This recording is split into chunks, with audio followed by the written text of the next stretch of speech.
Lihat dong, ragam Indonesia kali ini ada di jalur selatan Pulau Jawa. Kita ikuti kulinernya yang menggunakan bahan unik ya. Misalnya saja, ada kudapan seroja yang berbahan tebu telur dan buah cariang yang dimasak lodeh. Penasaran dong? Untuk lauknya ada dendeng yang dibuat dari daun singkong. Sehat banget pokoknya. Wisatanya ada Goa Sutra Reregan di Pangandaran yang kerap dijadikan lokasi ritual mandi untuk mereka yang akan menjadi sinden. Katanya sih bisa bikin suara semakin merdu. Untuk oleh-oleh ada lukisan dari limbah bordir yang keren dan coklat isi rengginang yang kekinian. Simak informasi selengkapnya ya sesaat lagi.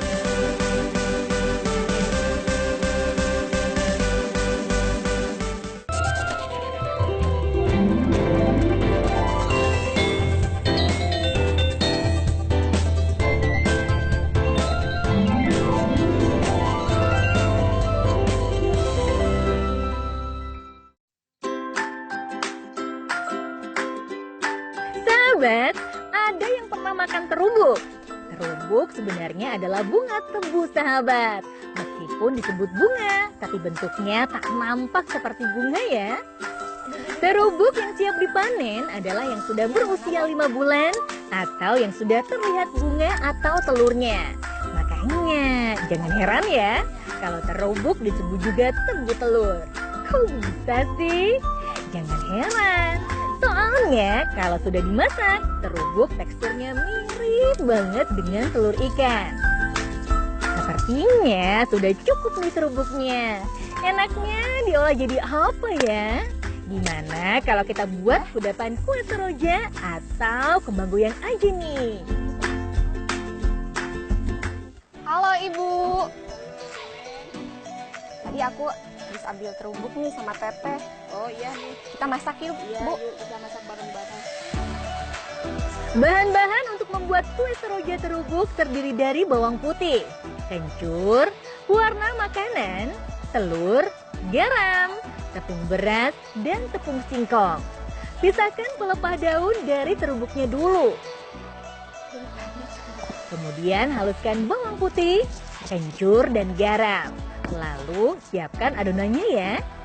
Kemudian campurkan tepung singkong ke dalam tepung beras, telur ayam, air secukupnya, dan bumbu yang sudah dihaluskan. Sahabat, penggunaan tepung singkong atau tepung aci berguna agar adonan menjadi renyah saat dimakan nanti. Jika dirasa adonan terlalu kental, tambahkan airnya lagi ya. Baru deh, campurkan dengan tebu telurnya yang sudah dihancurkan terlebih dahulu. Aduk lagi, pisahkan adonan menjadi beberapa bagian.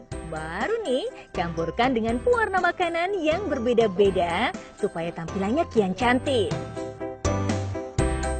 Sebelum dimasukkan ke dalam adonan, sebaiknya celup cetakan ke dalam minyak goreng yang panas. Bu, ini kenapa cetakannya harus dimasukin ke dalam? Supaya panas. Supaya panas cetakannya. Iya, kalau nggak panas ini nggak nempel. Selanjutnya, celup cetakan ke dalam adonan. Masukkan ke dalam minyak panas lalu digoyang-goyangkan. Nah, inilah kenapa dinamakan kue kembang goyang sahabat. Selain cetakannya berbentuk bunga, cara memasaknya pun harus digoyang agar adonan bisa keluar dari cetakannya. Goyang terus, Man. Jika adonan tidak bisa dilepas dari cetakan, bisa dibantu dengan sodet ya. Tapi hati-hati, supaya bentuk bunganya tidak hancur. Wah, bagus banget ya kue kembang goyangnya. Cantik deh. Enak banget nih. Tekstur terubuknya berasa banget, gurih dan renyah. Kriuk-kriuk gimana gitu. Boleh nih buat camilan. Oh ya sahabat, kandungan protein nabati yang cukup tinggi pada terubuk bermanfaat untuk membuat kulit lebih halus loh. Bikin cantik pastinya.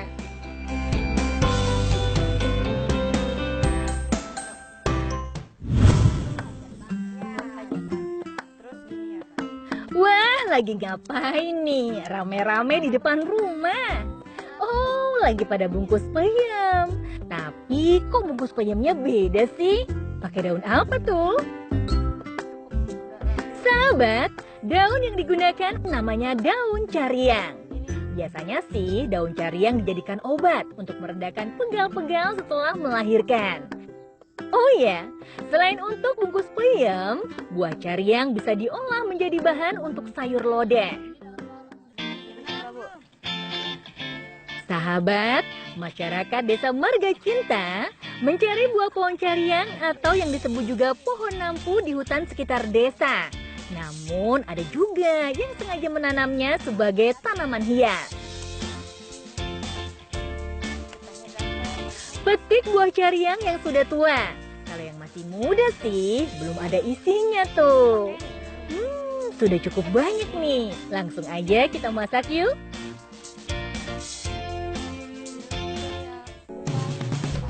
Bumbu yang diperlukan terbilang sederhana. Pastinya tersedia di dapur, sahabat. Ada bawang putih, bawang merah, garam, lada, santan, gula merah, daun salam, dan batang serai. Kupas dulu buah cariangnya, pisahkan dari kulitnya. Wah, ternyata bentuknya seperti jagung muda ya sahabat. Tinggal kukus deh supaya empuk. Sekarang kita siapkan bumbunya. Haluskan bawang merah, bawang putih, cabai rawit, kemiri, garam, dan lada. Kemudian tumis semua bumbu. Masukkan potongan tomat dan daun bawang ke dalam kuah santannya. Beri irisan gula merah, daun salam, dan batang serai. Jika aroma harum masakan sudah tercium, tinggal masukkan buah cariangnya. Tambahkan udang dan tempe sebagai pelengkap. Cicipi dulu sebelum diangkat ya. Udah pas gak nih rasanya? Enak ya bener. Wah, pas banget memang jika diolah menjadi sayur lodeh. Rasanya nikmat, cocok disantap bersama keluarga tercinta. Nyam-nyam deh.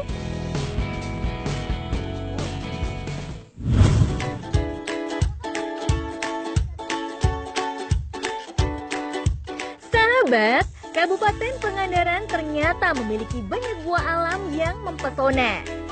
Salah satu goa yang bisa dikunjungi adalah Goa Sutraragan yang terletak di Desa Wisata Selasari.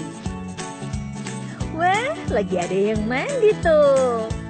Eits, bukan sekedar mandi biasa loh. Ternyata merupakan ritual mandi bunga 7 rupa yang biasa dilakukan para seniman dan sinden untuk membersihkan diri. Dipercaya akan membuat suara menjadi jernih dan halus. Tapi nggak boleh sembarangan loh sahabat. Harus ditemani oleh tetua adat setempat.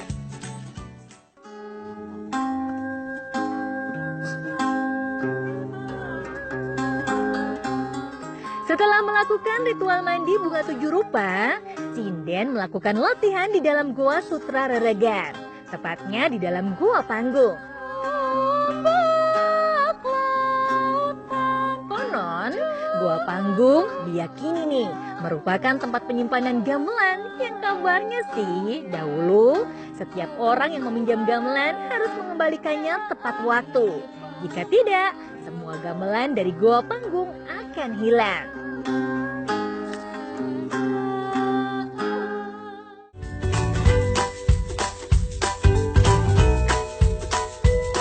Nah, selain digunakan sebagai tempat ritual mandi para seniman, Goa Sutraragan juga menyimpan keindahan alami yang layak untuk dinikmati. Sebelum menelusuri goa, kita menuju ke spot foto dulu yuk. Yang paling favorit adalah berbentuk perahu bambu. Dari sini nih, sahabat dapat menikmati pemandangan menghijau hutan tutupan Selasari. Wah, udaranya seger banget, bikin refresh. Sahabat, di kawasan Desa Wisata Selasari ada 15 goa yang ditemukan. Tapi hanya 8 gua saja yang bisa dikunjungi wisatawan. Goa Sutraragan adalah yang pertama dari deretan goa yang ada. Hati-hati ya sahabat saat menelusuri gua, karena kita harus melewati beberapa batuan dan tanah yang sangat licin. Wow, ornamen batu stalagmit dan batu kapur yang mengerucut dalam gua membentuk pemandangan yang cantik, mempesona. Kita seakan berada di alam yang berbeda ya sahabat. Nah, walaupun suasananya gelap gulita di dalam gua, jangan khawatir. Sudah ada beberapa tempat yang diberi penerangan. Namun, lampu tidak dinyalakan setiap hari ya, jika hanya ada pengunjung saja. Sahabat, selain untuk tujuan wisata, keberadaan gua sangatlah penting karena berfungsi sebagai cadangan sumber alam kala kemarau. Sayang, karena sedang musim hujan, jadi kita tidak bisa mengeksplornya lebih dalam lagi nih. Sebel.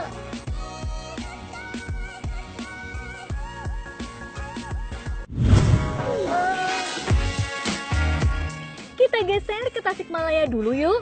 Sahabat, Tasikmalaya memang terkenal akan kerajinannya. Nah, salah satu yang terkenal adalah kerajinan bordir. Bahkan sudah dikenal di seluruh Indonesia loh, hingga mancanegara. Keren ya?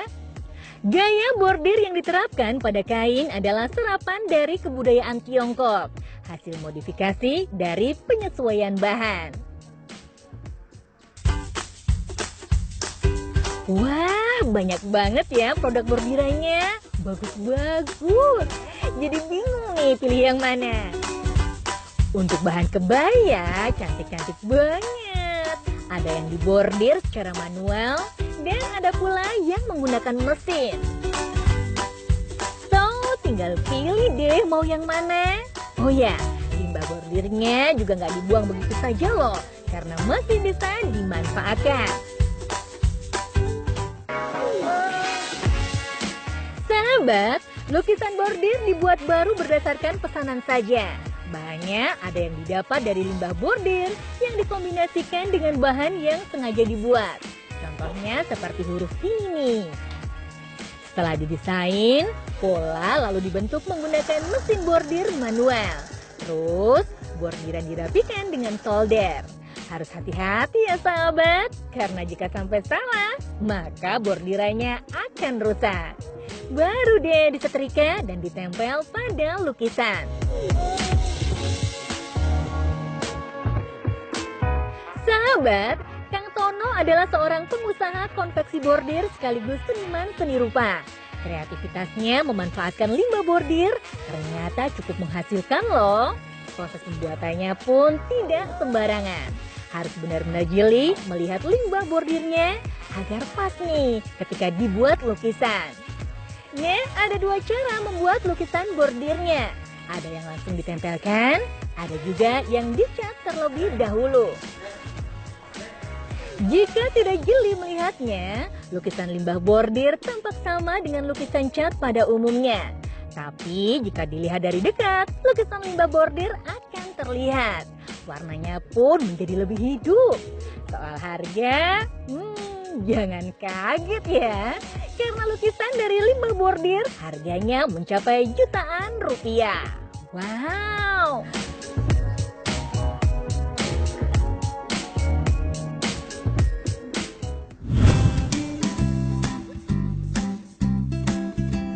Waktunya icip-icip kuliner dari Tasikmalaya nih.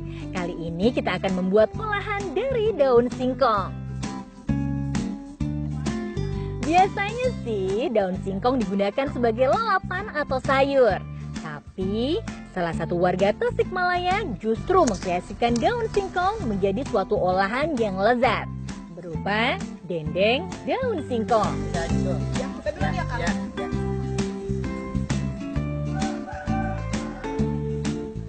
Kita bawa daun singkong nih.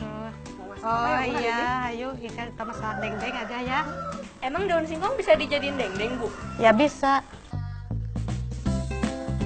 Rebus terlebih dahulu daun singkongnya hingga lembut. Selanjutnya haluskan lada dan bawang putih. Iris bawang merah supaya mudah diulek. parut lengkuas, dan iris gula merahnya. Kemudian, campurkan lengkuas, irisan gula merah, dan bumbu yang sudah dihaluskan ke dalam wadah. Masukkan telur ayamnya dan aduk-aduk. Setelah tercampur semua, beri tepung dan sedikit garam. Jika daun singkongnya sudah empuk, angkat dan tiriskan. Tunggu hingga dingin, lalu bentuk bulatan ya. Iris-iris daun singkongnya, masukkan ke dalam loyang dan aduk. Letakkan ke dalam loyang dan kukus hingga matang. Potong dadu adonan yang sudah matang. Pipihkan dan rapikan bentuknya. Walaupun sudah matang karena dikukus, tapi lebih enak lagi kalau digoreng nih sahabat. Goreng di minyak panas ya. Awas, jangan sampai gosong. Bagi pecinta pedas, bisa juga loh dikreasikan menjadi dendeng daun singkong balado. Wah, enak! Rasanya seperti dendeng dari daging loh sahabat. Nah, terasa nih kalau ini terbuat dari daun singkong. Apalagi jika disantap lagi panas. Enak bener! Selain rasanya yang lezat seperti daging, daun singkong juga mengandung protein yang bermanfaat untuk membantu tubuh meregenerasi sel tubuh yang mati. Sehingga tubuh kita selalu segar dan awet muda. Hai.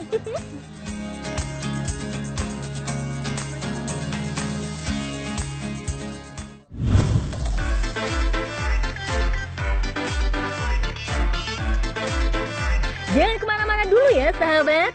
Soalnya Ragam Indonesia akan mengajak sahabat melihat proses pembuatan coklat yang dipadu dengan rengginang. Penasaran? Simak sesaat lagi.